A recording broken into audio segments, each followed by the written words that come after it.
साहबनगर 29 जिला पंचायत सदस्य सीट की मजबूत दावेदार मानी जा रही है अनीता राणा। जी हाँ, बहुत बहुत स्वागत है आपका उत्तराखंड टाइम्स। सर्वप्रथम आपके चैनल में आप सभी का हार्दिक स्वागत। मैं श्रीमती अनीता राणा 29 साहबनगर से जिला पंचायत की प्रत्याशी और मेरा इस समय चुनाव चिन्ह है उगता हुआ सूरज। जिस तरह साहबनगर की जनता का अपार प्यार और मातृशक्ति का समर्थन मुझे मिल रहा है, निश्चित रूप से आप सबके आशीर्वाद की मैं अपेक्षा करती हूँ और उम्मीद करती हूँ कि आप सब लोग इसी तरह मेरे को आशीर्वाद देंगे। अनीता जी, जिस तरह से आप देख रही हैं कि इस क्षेत्र में साहबनगर क्षेत्र है जो हमारा राजाजी नेशनल पार्क से घिरा पड़ा है, जितना भी आपका एरिया आता है, काफी दिक्कतें होती है और इसके अलावा बहुत सारी समस्याएं हैं, बाढ़ की समस्याएं हैं। जब आप आएंगी इस में जीत के आएंगी तो किस तरह से लोगों को इस चीज से राहत आप देंगी? मैं लगातार 20 वर्षों से समाज सेवा के रूप में काम कर रही हूँ। मेरा सबसे पहले प्रयास रहेगा, क्योंकि मेरी साहबनगर जो 4 ग्राम सभा जो साहबनगर सीट से है, वहां पर मेन बाढ़ की समस्या है और मेरा सर्वप्रथम उसी पे रहेगा फोकस कि मैं बाढ़ सुरक्षा के लिए सबसे पहले अपना कदम उठाऊं और उसके बाद मैं मातृशक्ति के लिए एक नई पहल और नई सोच के लिए चल रही हूँ। वो मैं आप लोगों को मातृशक्ति को एक सौगात के रूप में दूंगी, क्योंकि जिला पंचायत बनने के बाद मैं उस काम को करूंगी। फिर आप देखिएगा इस क्षेत्र में मातृशक्ति सशक्तिकरण किस तरह से होता है और कैसे मातृशक्ति आगे बढ़ती है, क्योंकि मेरा मेन उन्हीं पे फोकस है। और आने वाली जो हमारी जनरेशन है, जो हमारे बच्चे हैं, मेरा उन पे भी ज्यादा फोकस रहेगा, क्योंकि मैं अपने बच्चों को समझती हूँ कि जो बच्चे अभी हम लोगों के जो नींव रखी गई है, उनकी नींव मजबूत होना निश्चित रूप है और अगर हम उनको सही सांचे में ढालने की कोशिश करेंगे तो वो हमारे देश का भविष्य है। इसलिए मेरा मेन बच्चों पे और मातृशक्ति पे विशेष फोकस रहेगा। मैं इस साहबनगर की सम्मानित जनता से अनुरोध करती हूँ, अपील करती हूँ कि जिस तरह आपका भरपूर समर्थन मुझे इस समय मिल रहा है और 28 तारीख तक इसी तरह आप मेरे साथ रहेंगे, इसी उम्मीद के साथ आप सबका एक बार में वापस वंदन करती हूँ, अभिवंदन करती हूँ और आप सबको धन्यवाद देती हूँ कि आप इसी तरह मेरी शक्ति बनाए रखिए, मेरी ताकत बनाए रखिए और मेरे साथ कंधे से कंधा मिलाकर चलिए। जिस तरह से आप कन्विंसिंग में चल रही हैं, आपकी जनसभाएं लगातार हो रही हैं, काफी दिक्कतें भी आप देख रही होंगी और जो उत्तराखंड में हम पूरे भारत में हम बोलते हैं कि यहाँ पे केंद्र में भी बीजेपी है, उत्तराखंड में भी, राज्य में भी बीजेपी है और पिछले उसमें भी बीजेपी रही है, पंचायतों में भी। तो इस बार अभी तक जो काम जो होने थे वो हुए नहीं है उस तरीके से, इस पे क्या कहना? बीजेपी हमेशा आगे रही है और आगे रहेगी, क्योंकि माननीय मोदी जी के जो काम है वो किसी से छुपे हुए नहीं है। अगर साहबनगर जिला पंचायत की सीट फ्री छोड़ी तो संगठन ने कहीं ना कहीं कोई ठोस कदम उठाया होगा, क्योंकि हमारे साथ जितने प्रत्याशी वो सब जिला जो भाजपा से समर्पित हैं और अगर हम एक को टिकट देते तो इसका नुकसान हमें 2027 में होना था। इसलिए मैं उस संगठन का जो डिसीजन है उस पर भी मैं बहुत खुश हूँ, क्योंकि हम लोगों को अगर आप लोगों ने अधिकृत नहीं किया तो निश्चित रूप से अगर मैं जीत के गई तो मैं भाजपा से समर्पित हूँ और जो हमारी सरकार केंद्र में कर रही है और उत्तराखंड सरकार आदरणीय पुष्कर सिंह धामी जी के नेतृत्व में जो काम कर रहा है, निश्चित रूप से हमारी जितनी भी पंचायत की सीटें हैं वो परचम बहुमत से इस समय आ रही है, क्योंकि जनता काम देखती है और काम के आधार पर ही हम वोट मांग रहे हैं। और पंचायत में भी हमेशा यही रहा है, क्योंकि हम लोग आगे जब भी काम करेंगे तो अपनी पार्टी के साथ ही रहकर काम करेंगे और आदरणीय धामी जी और आदरणीय मोदी जी के हाथ को हमने मजबूत करके पंचायत की सीटों को फोकस रखना है और उन्हें जिताकर लाना है। अनीता जी, काफी प्रत्याशी इस क्षेत्र में हैं, साहबनगर में जिला पंचायत इसमें काफी प्रत्याशी निकल के आए हैं और काफी दमदार भी हैं, लोगों के पास पैसा भी है और जन समर्थन भी है। आप कैसे उन सभी लोगों में खुद को बेहतर मानती कि आप बेहतर प्रत्याशी हैं और इस क्षेत्र में विकास आप कर सकती? देखिए, मेरे साथ 6 जिला पंचायत है और चुनाव लड़ने का मैं मानती हूँ कि हर किसी को हक है, कोई कम नहीं है, कोई ज्यादा नहीं।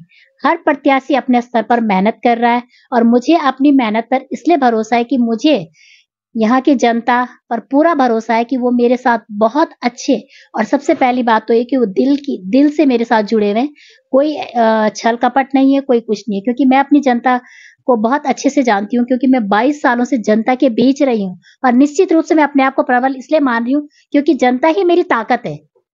और अगर 6 प्रत्याशी मेरे साथ हैं, वो लड़ रहे हैं, मुझे उनसे कोई शिकायत नहीं है और ना ही मैं उनके लिए कुछ कहना चाहती हूँ, क्योंकि अपनी तैयारी हर कोई कर रहा है और मैं अपने लिए लड़ाई लड़ रही हूँ और जीतना तो एक ही ने। जो जो प्रत्याशी मेहनत जितनी करेगा वो आगे जीत कर आगे। मुझे अपने पर इसलिए भरोसा है क्योंकि मेरी जनता मेरी ताकत है और उन्हीं के आधार पर मैं आगे एक एक कदम सोच समझ कर रख रही हूँ और जनता के साथ हर समय कंधे से कंधा मिलाकर चल रही हूँ। इसलिए मुझे पूर्ण विश्वास है कि जनता मुझे आशीर्वाद बहुत अच्छे ढंग से देने वाली है और जो 28 तारीख जो मतदान हो रहा है उसमें जनता अपना भरपूर आशीर्वाद देगी। इसलिए मैं मेहनत प्रत्येक व्यक्ति कर रहा है, ना मैं किसी प्रतिनिधि के लिए ये कह रही हूँ कि तुम क्यों लड़ रहे हो और क्या लड़ रहे हो, क्योंकि लड़ने का हक हर किसी को है। दूसरी बात क्या है कि अगर किसी ने ये सोचा है कि भाई ये सीट खाली छोड़िए, तो मैं संगठन का भी धन्यवाद इसलिए करूंगी कि संगठन कुछ सोच के ही उन्होंने कदम उठाया है और कुछ सीटें उन्होंने फ्री छोड़ी है, क्योंकि हम लोगों को एक व्यक्ति विशेष को ना देखकर पूरे संगठन को देखना पड़ता है कि संगठन आगे कैसे। लेकिन संगठन के लोग तो आपके साथ चल रहे हैं। मेरे साथ संगठन के सभी लोग हैं और मैं उन सबका धन्यवाद भी करना चाहती हूँ, क्योंकि वो मेरी ताकत बनकर खड़े हैं। हमारे यहाँ से 4 ग्राम प्रधान, क्षेत्र पंचायत सदस्य, प्रमुख साहब, आदरणीय बड़े भाई देवेंद्र सिंह नेगी जी और जितने भी मातृशक्ति महिला मोर्चा, अनेकों मोर्चे हमारे संगठन है, प्रकोष्ठ है, बूथ अध्यक्ष है, सब लोग मेरे साथ तन मन धन से लगे हैं। इसलिए मैं उन सबका आभार व्यक्त करती हूँ और मैं अपने आप को धन्य मानती हूँ, क्योंकि मैं कभी-कभी ये सोचती हूँ कि ये मेरी मेहनत का ही फल है, जो मैंने 22 सालों से मेहनत करी है, तो आज निस्वार्थ भाव से सब मेरे साथ लगे। मैं उन सब का भी धन्यवाद करती हूँ और सबसे ज्यादा मैं मातृशक्ति का करती हूँ, जो मातृशक्ति मेरे लिए दिन रात खड़ी है। मैं मातृशक्ति का इसलिए धन्यवाद करना चाहती हूँ और मेरी सोच उनके लिए इसीलिए ज्यादा है। मैं चाहती हूँ कि अगर सरकार ने आरक्षण महिलाओं को दिया है, तो महिलाओं को इंडिपेंडेंट होना बहुत जरूरी है। और अगर कोई कैंडिडेट बैसाखी वाले कैंडिडेट को लेकर खड़ा है, तो वो कहीं ना कहीं हम लोगों के लिए शर्मिंदगी की बात है, क्योंकि जब सरकार ने हमको महिलाओं को आरक्षण दिया है, तो आरक्षण में महिलाओं को ही आगे आना चाहिए। ये मेरी अपनी सोच है, मैं किसी व्यक्ति विशेष के लिए नहीं बोल रही हूँ, मगर मेरी सोच है, चाहे वो ग्राम प्रधान हो, चाहे क्षेत्र पंचायत हो, चाहे जिला पंचायत, महिला इंडिपेंडेंट होना बहुत जरूरी है और उन्हीं महिलाओं को आगे आना चाहिए जो 5 साल अपने कार्यकाल में कुछ ऐसा करके दिखाए जो हमारे क्षेत्र की जनता और जिन लोगों ने हमें वोट दिया है उनकी जो अपेक्षाएं हमसे, वो अपनी अपेक्षाओं पे खरे उतरे। युवाओं के लिए क्या आगे उद्देश्य हैं, क्या करोगे आप युवाओं के लिए, क्योंकि मेन है युवा सही होगा, युवा आगे, क्योंकि नशा आपको पता है हमारे क्षेत्र में बहुत है और नशे से युवा दूर रहें, इसके लिए क्या? मेरा आज से नहीं, मैं जब से राजनीति उसमें आई हूँ, मैं पहले से भी समाज में रही हूँ और समाज सेवा करती हूँ। मुझे ये नहीं था कि मैंने राजनीति में आना है। मेरा जो मैं जब स्कूल पढ़ती थी, मैं स्पोर्ट्स में बहुत आगे रहती थी, मैं स्टेट खेली हुई और मेरा मेन मकसद ये था कि बच्चे एजुकेशन के साथ साथ, शिक्षा जो आप कर रहे हैं उसके साथ साथ उनका फिजिकल होना भी जरूरी है। इसलिए मैं बच्चों को जब भी मैं उन समय मिलता है, आउटडोर इंडोर दोनों गेम के बारे में उनके साथ बैठती हूँ, उनको कोशिश करती हूँ कि खेले। जैसे मैं हमेशा टूर्नामेंट में जाती हूँ, कभी मैं फुटबॉल टूर्नामेंट में, कभी क्रिकेट टूर्नामेंट में। मैं लगातार, आप देखते होंगे कि मैं हमेशा टूर्नामेंट में सबसे ज्यादा बढ़ चढ़ कर हिस्सा लेती हूँ, ताकि मैं लड़कों, ये जो हमारे बच्चे, उनको ये बता सकूं कि आपको शिक्षा के साथ साथ आपको खेल भी जरूरी है। इससे आपका शारीरिक और मानसिक दोनों विकास होगा और निश्चित रूप से मैं अगर जीत कर आई हूँ, तो मेरा मेन जो हमारी युवा पीढ़ी है उनके लिए यही संदेश रहेगा और उनके लिए मैं हमेशा कंधे से कंधा मिलाकर आगे चलूंगी, ताकि वो शिक्षा के साथ साथ हमारे से, क्योंकि ये जो बच्चे हैं ये हमारे समाज की एक रीढ़ है और अगर हमारी रीढ़ मजबूत हो जाएगी तो हम स्वतः ही अपने पैरों पे खड़े हो जाएंगे। फिर एक आता है, जिस तरह से कई लोग इससे दुर्घटनाग्रस्त भी हुए हैं और समाज की हमारी एक और बुराई है। पहले एक समय था जब हमारे घर के आंगन में गौवंश बंधा जाता था, गौवंश रहता था, हम उससे सेवा लेते थे और उसको अपनी सेवा देते थे। लेकिन आज आप देखते हैं कि तमाम जो नंदी हैं, गौवंश हैं, वो पूरे सड़कों में, कहीं उनको चोट लग रही है, कहीं कुछ लग रही है, कहीं उनके माध्यम से कोई एक्सीडेंट हो रहे हैं। तो ये दोनों के लिए खतरा है, इंसान के लिए भी और गौवंश के लिए। मैं सबसे पहले यही प्राथमिकता दूंगी, मैं पंचायत की जमीन को चिन्हित करके पशु बाड़ा, ये मेरा हमेशा शुरू से ही, अभी भी नहीं, मैं इस समय पहले कुछ वोटों से रह गई थी, मगर मैं प्रतिनिधि नहीं थी, मगर मैं जगह जगह जाकर सब लोगों को यही समझाती हूँ कि आप अपने जो आवारा पशु हैं या जो हमारे उनके लिए, उनको कुछ ऐसी व्यवस्था होनी चाहिए। बल्कि हम तो गौशाला में जा जाकर खुद मुझे लगता है तो मैं घास वास काट कर उनको दे देती हूँ, क्योंकि हम लोग कृषि से ही जुड़े हैं और हमारा जो प्रोफेशनल है वो कुछ ऐसा नहीं है कि भाई हम बहुत वो है, हम लोग कृषि से हैं, हमारे घर में खुद गायें हैं और हम उन गायों को देखकर उनकी सेवा करते हैं। तो मुझे जब लगता है कि कोई सड़क में इधर उधर गायें दिख रही है, तो मैं जब महिलाओं से मिलती हूँ तो बोलती हूँ तुम इनको बांध लो और इनकी सेवा करो। कुछ इस तरह की गायें हमने बहुत से लोगों को दी है और उन लोगों की सेवा हो रही है। और मैं ये भी नहीं कह सकती कि क्षेत्र में बहुत सी आवारा पशु रहते हैं, उन सब का मैं कुछ कर सकूंगी, मगर कोशिश मेरी ये रहती है कि कुछ कहीं एंगेज हो, कुछ ताकि दाएं बाएं ना जाए। और आजकल जब भी हम सड़कों में चलते हैं तो अक्सर एक्सीडेंट का खतरा इन्हीं हमारे पशुओं के द्वारा होता है। तो मैंने फॉरेस्ट विभाग से भी बात करी थी कि आप लोग इस तरह की कोई जमीन है तो मुझे थोड़ा सा कुछ टाइम के लिए दे दीजिए, ताकि हम वहां पर क्या करें, पशु बाड़ा बनाए, और जब उन पशुओं की व्यवस्था नहीं हो सकती तब तक हम उनको टेम्परेरी बेस पर वहां पर चारा और वो पहुंचाए।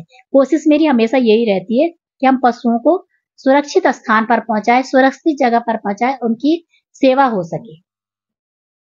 दिन भर इसी काम में लगी रहती हूँ और जो जान पहचान मेरी पहले से है, क्योंकि मैं किसी परिचय की चीज बोलना चाहूंगी, क्योंकि अधिकतर जनप्रतिनिधि जो बनता है वो ओनली अपने आसपास का ही विकास करता है, दूर नहीं जा पाता, दूर की समस्याएं उसको नहीं मिल पाती। तो ऐसी दृष्टि, ऐसे उसमें आप क्या करेंगे?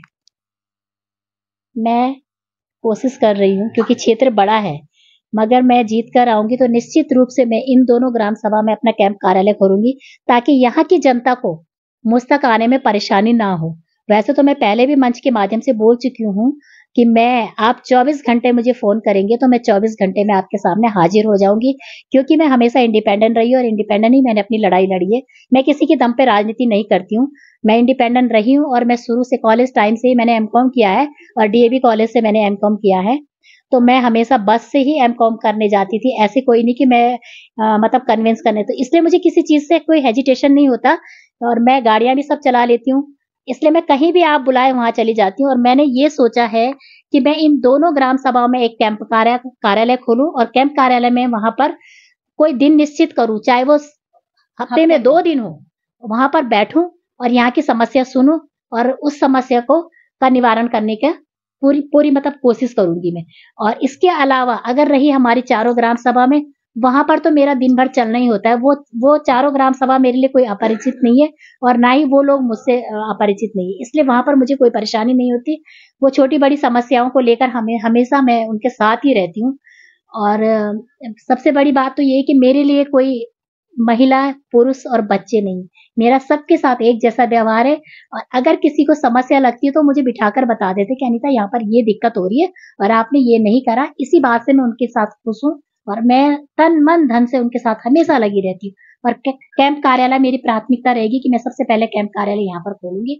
और उसके अलावा मैंने समूह से महिलाओं को जोड़ा है पूरे क्षेत्र में और क्लस्टर लेवल पे मैं काम कर रही हूँ।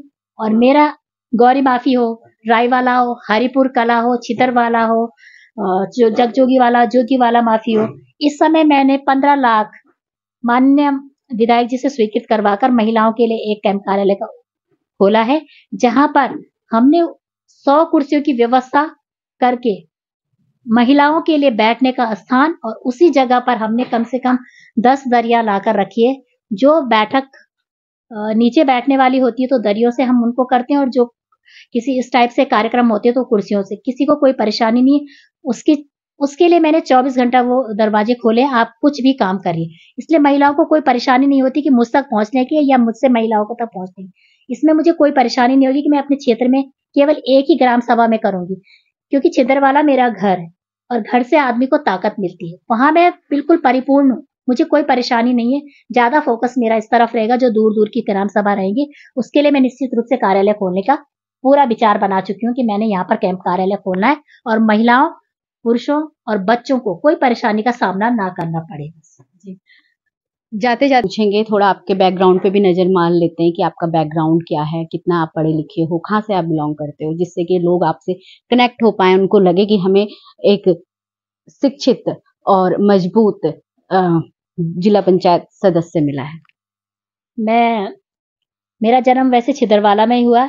मेरा जो फैमिली मायके से फैमिली ग्राउंड है वो सब लोग बहुत एजुकेटेड हैं। मेरे ताऊ जी, चाचा जी सब लॉयर हैं।